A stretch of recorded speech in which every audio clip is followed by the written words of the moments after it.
আজকের ইফতারে খুবই স্পেশাল একটি রেসিপি আপনাদের মাঝে শেয়ার করব। আশা করছি ভিডিওটি আপনাদের কাছে অনেক অনেক ভালো লাগবে। সবাইকে মাহে রমজানের শুভেচ্ছা জানিয়ে আজকের নতুন ভিডিও শুরু করেছি। হ্যালো এভরিওয়ান, আসসালামু আলাইকুম। কেমন আছেন সবাই? আই হোপ সবাই ভালো আছেন, সুস্থ আছেন। আলহামদুলিল্লাহ, আমরাও সবাই ভালো আছি। You are simple lifestyle YouTube channel থেকে আমি উম্মে রোমান অন্ধ্রপ্রদেশের খাম্মাম শহর থেকে নতুন একটি ব্লগ ভিডিওতে আপনাদের সবাইকে ওয়েলকাম করছি। যে যেখান থেকে আমার ভিডিওটা দেখা শুরু করেছেন, আশা করছি আমার ভিডিওটিতে একটি লাইক দিয়ে ভিডিওটি কন্টিনিউ করবেন। আজকের ভিডিওটা সকাল থেকে শুরু করেছি। সকালে আমার বড় ছেলেটা স্কুলে যাওয়ার সময় তাকে নাস্তা বানিয়েছি, লাঞ্চ বানিয়েছি, সেগুলো আপনাদের মাঝে একটুখানি শেয়ার করেছি। তো এখানে নুডলস বানিয়েছিলাম হালকা মশলা দিয়ে, অন্য কিছু দেইনি, নুডলসের মশলা দিয়েই বানিয়েছি। লাঞ্চও দিয়েছি, এক বোতল পানিও দিয়েছি। আর এখানে আমার ছেলেটাকে দুধ বিস্কুট খাওয়াতে বসিয়ে দিয়েছি।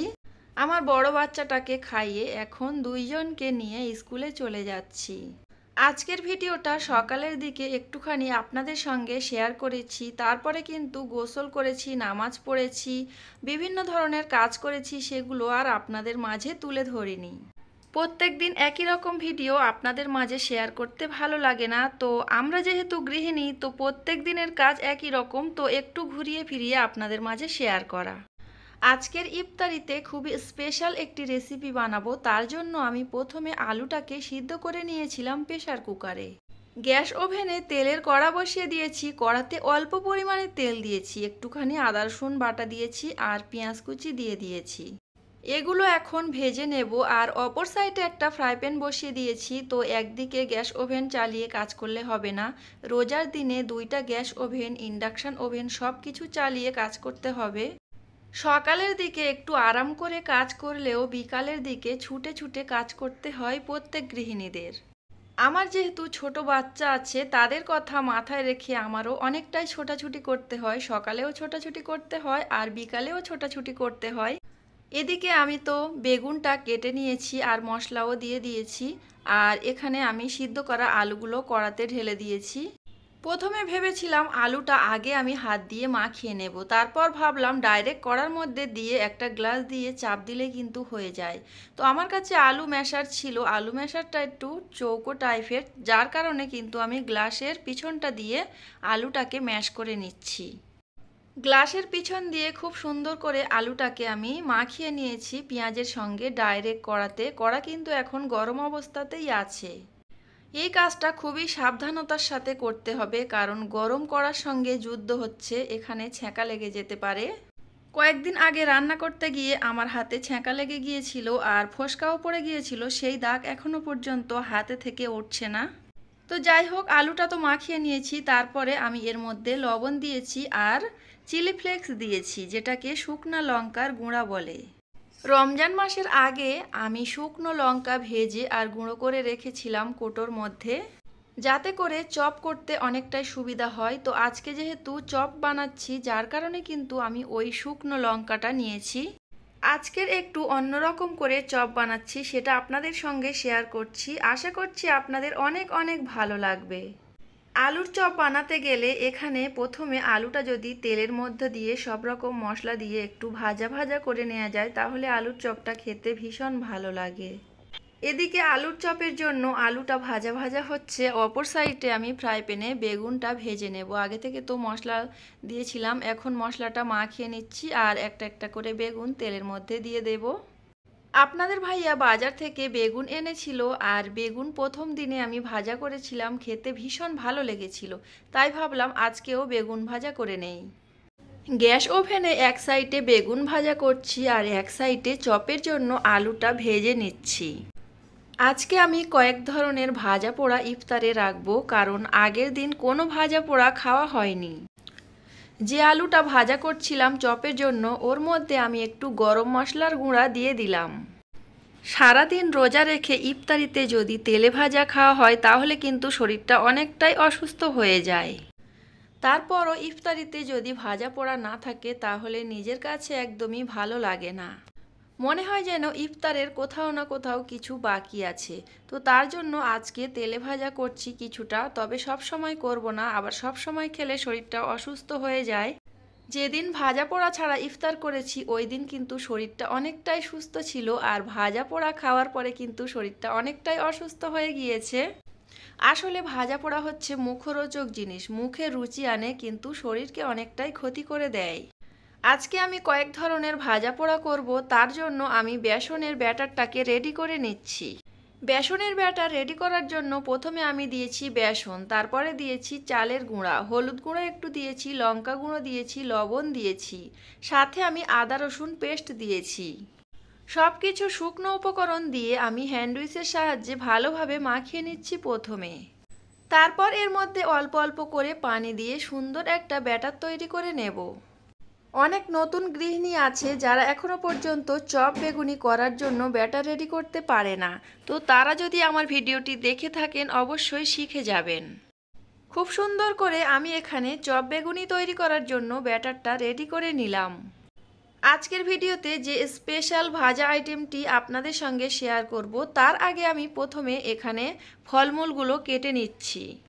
ইফতারিতে যে কোনো ভাজা পোড়া আইটেম রাখলে আর সেটা ঠান্ডা হয়ে গেলে খেতে একদমই ভালো লাগে না, যার কারণে আমি গরম গরম বানাবো ইফতারের ঠিক 15 মিনিট আগে। তার আগে আমি ইফতারের জন্য সব রকমের ফলমূল সব কিছুই রেডি করে নেব। প্রথমে আমি এখানে মোসাম্বি লেবুগুলো কেটে নিচ্ছি। ইফতারের সময় মোসাম্বি লেবু খেলে মুখের রুচি বাড়ে এবং শরীরে রক্তচাপ নিয়ন্ত্রণ রাখে। মোসাম্বি লেবু কেটে নিয়ে তারপরে আমি তরমুজ কেটে নেব।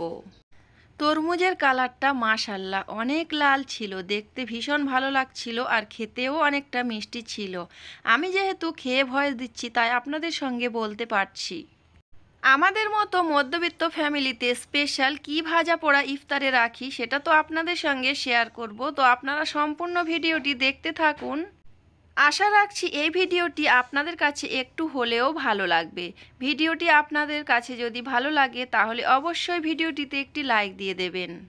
আজকের যারা আমার চ্যানেলে প্রথম ভিজিট করেছেন, আমার ভিডিওটি দেখছেন, ভিডিওর কোনো অংশে ভালো লেগে গেলে সেই অংশটির জন্য হলেও আমার চ্যানেলটিতে সাবস্ক্রাইব করে রাখবেন। সাবস্ক্রাইব করে পাশে থাকা বেল বাটনের অল অপশানে সিলেক্ট করে রাখবেন, এতে করে নিত্য নতুন ভিডিও ছাড়া মাত্রই আপনার ফোনে নোটিফিকেশন চলে যাবে, আপনারা চাইলে যে কোনো সময়ে দেখে নিতে পারবেন।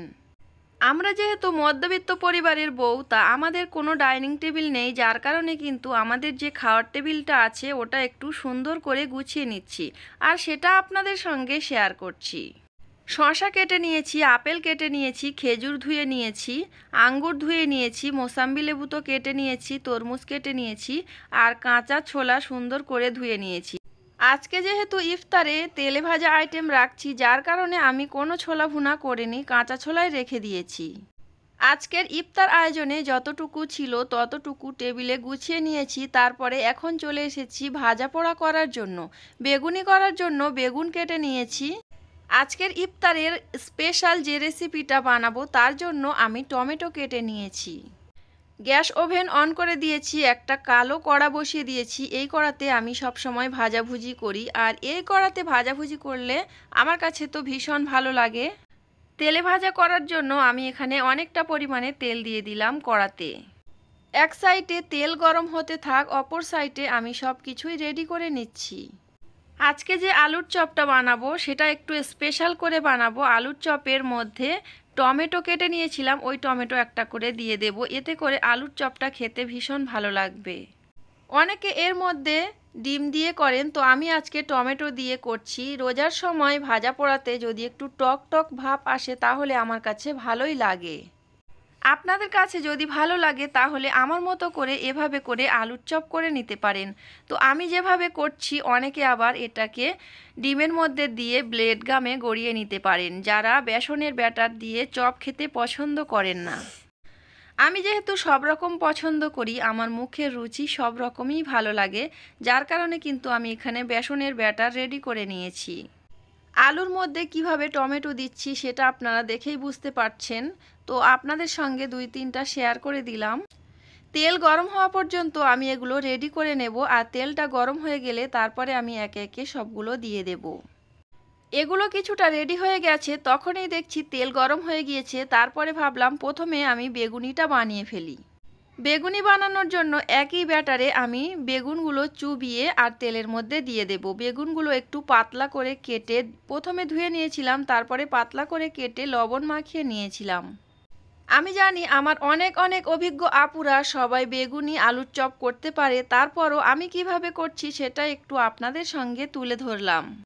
অভিজ্ঞ গৃহিণীরা অনেক সুন্দর করে রান্না করে, অনেক সুন্দর করে তেলে ভাজা করে, তাদের কাছে আমরা হয়তো কিছুই না।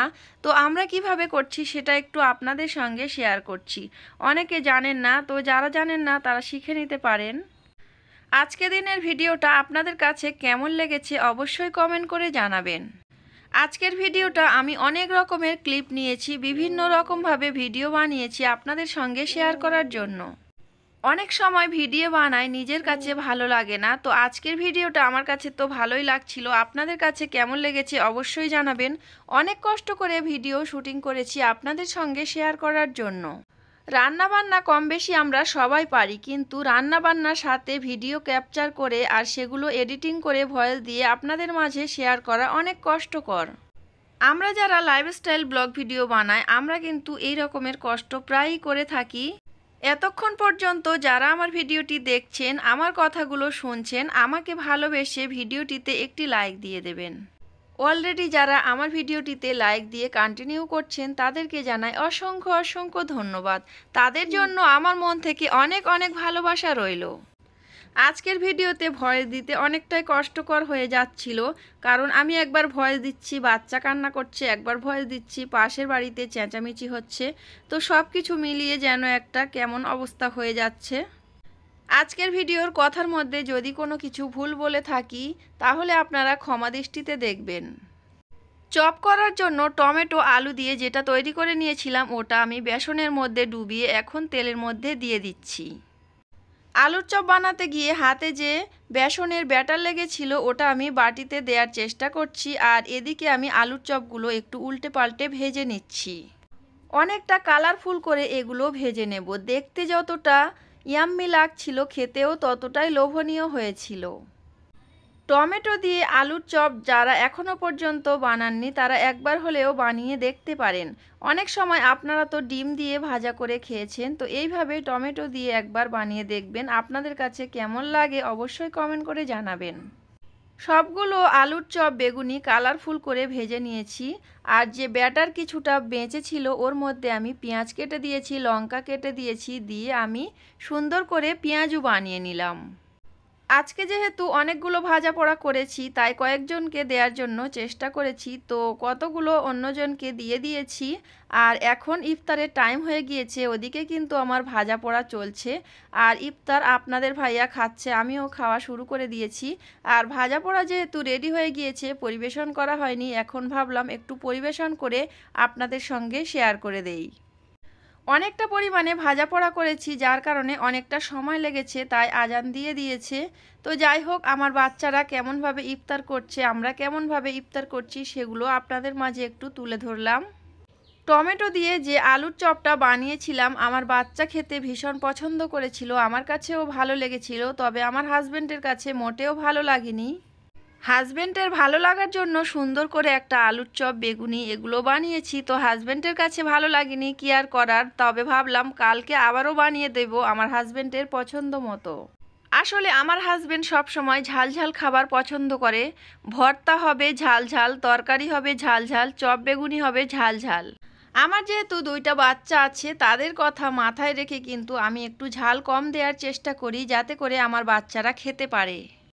ইফতার খাওয়ার শুরুতে প্রথমে খেজুর নিয়েছি, তারপরে শরবত নিয়েছি, তারপরে ভাজা পোড়া কি করেছি সেগুলো তো খাওয়ার জন্য লোভ লাগছে, তো সেগুলো খাওয়া শুরু করে দিয়েছি। আপনাদের সঙ্গে কথা বলতে বলতে ভিডিওর শেষ পর্যায়ে চলে এসেছি। সবাইকে সুস্বাস্থ্য কামনা করে আজকের ভিডিওটা এখানে শেষ করলাম। সবাই ভালো থাকবেন, সুস্থ থাকবেন। আল্লাহ হাফেজ, আসসালামু আলাইকুম।